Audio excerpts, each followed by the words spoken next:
Professor Anthony Flew of England and Reading University is the world's foremost academic atheist over the last 50 years and the author of more than 30 books. His first debate with former atheist-turned-Christian C.S. Lewis in 1950 in Oxford, England, was the first time he advanced his argument for atheism. He later wrote a paper titled Theology and Falsification. The paper became the most widely reprinted philosophical publication of the last half-century and a key foundation for atheists and agnostics who advanced materialist evolutionism. Flew's main theses were that the universe is eternal, it has always existed and always will, that life is a random process, the result or accidental product of chemical interactions. And third, the existence of God is a self-contradiction, and evil is not compatible with the existence of God.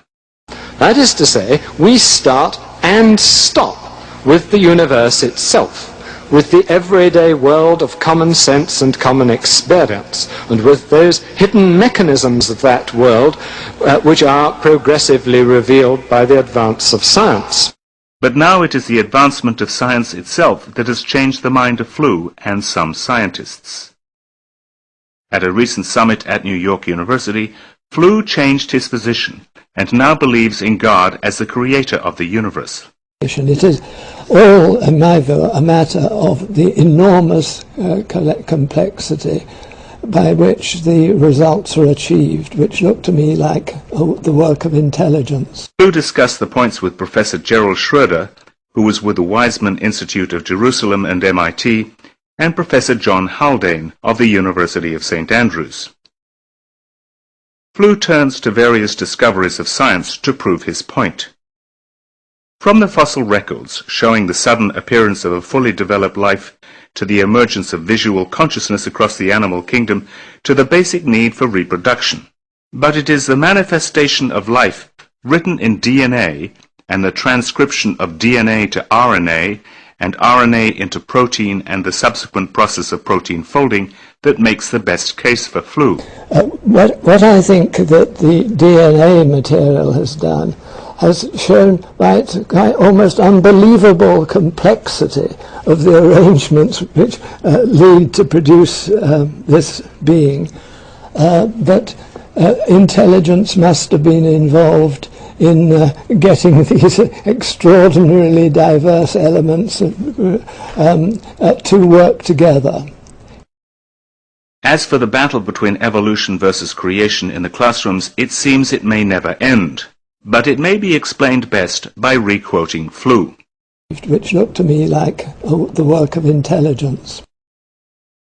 What were some of the factors that prompted you to, in recent years, reconsider atheism and to come to the conclusion that that there is a intelligence? It's been entirely these, I suppose, biological discoveries and discoveries about the chemistry.